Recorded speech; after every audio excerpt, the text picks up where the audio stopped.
Despite being the third largest agricultural producer, only 2% of Americans work on farms, leading to more and more agricultural ignorance. Growing up in a farming family, I've learned to appreciate and see the importance that farming has for our world. The whole pipeline is important, and I believe that knowing where your food comes from and the impact of how we eat can help prevent some of the environmental issues caused by agriculture.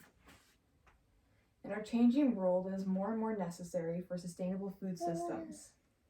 Globalization has changed how our agriculture works, and America's current agriculture system relies heavily on monoculture farms, which have many risks.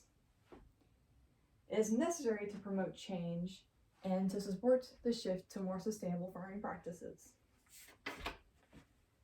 Globalization has fundamentally changed the world's agriculture. Globalization has led to foods and resources to be able to be imported anywhere. But this also has caused overproducing countries such as America to basically dump their excess products in the global south. Such dumping basically means that they're trying to get rid of their excess products, and by doing so, they are selling them for below what it would cost to produce them. This makes it hard for local farmers in these regions to compete with such prices and puts them out of business, getting rid of the local food systems in these countries and making them more and more reliant on foreign imports. This also makes it hard for them to basically recover from any sort of natural catastrophe. But global dumping also hurts American farmers, for their products are being sold below the cost of production, making them more and more reliant on government subsidies. Subsidies are basically incentives from the government to help supplement farmers' income in order to keep them in business. But the catch is these subsidies are only for specific crops. Put a pin in that. So, if these government subsidies that basically fund this overproduction and the dumping in the global south don't benefit the wider world or American farmers, who do they benefit? Our current agriculture system in America has shifted from local to giant monoculture farms.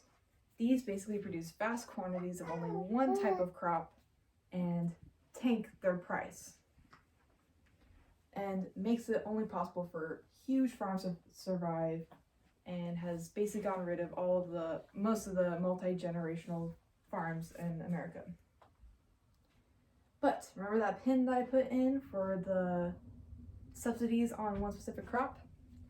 Those are basically pushed for by lobbyists that work for agribusiness to basically come up with resources for the agribusiness companies, so they're able to have lots of cheap resources that they can produce, process, and have a product that is significantly cheaper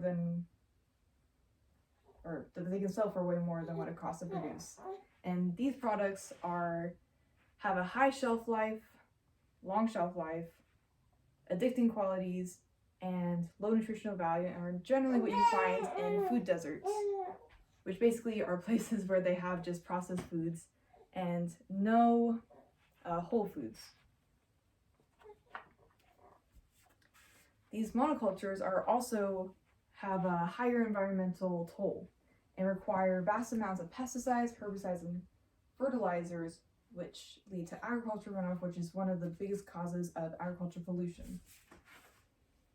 There are also composed of genetically identical crops, which basically are more susceptible to diseases and pests, which can lead to a global catastrophe a lot easier due to them being a lot easier to wipe out due to the lack of genetic diversity.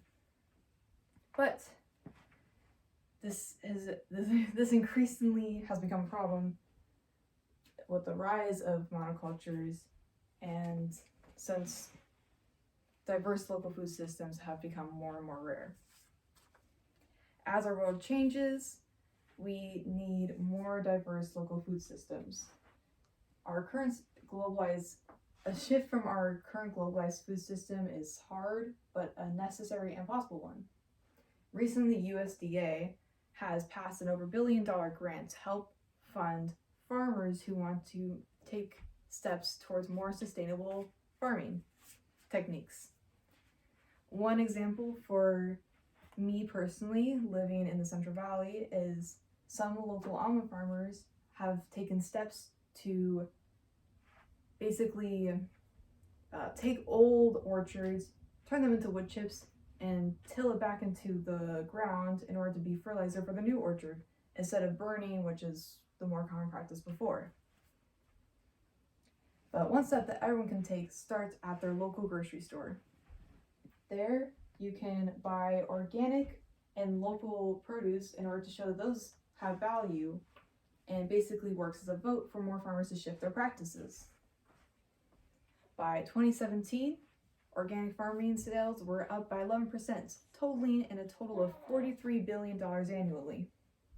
This, in the coming year, encouraged more farmers to register as organic, and for the use of organic or of GMOs and pesticides to be greatly reduced.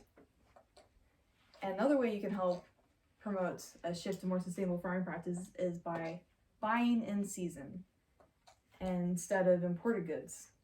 By doing so, you can greatly reduce the amount of pollution caused by the transportation of these goods, and you can also have tastier food because it is in season. Our changing world makes it more and more necessary for sustainable food systems and to shift away from these giant monocultures. Globalization has changed our agriculture and made countries more reliant on each other in order to keep producing. And our current American system that is reliant on monocultures has many risks and only benefits these large processing companies. But everyone can do their part by promoting a shift by voting at their local grocery store. Our current system is faulty and leads to vast food deserts across America in the absence of local food systems. But we can promote a shift and create a future where we can hopefully have sustainable and good food for all. Thank you. Yay! Any questions? Yes.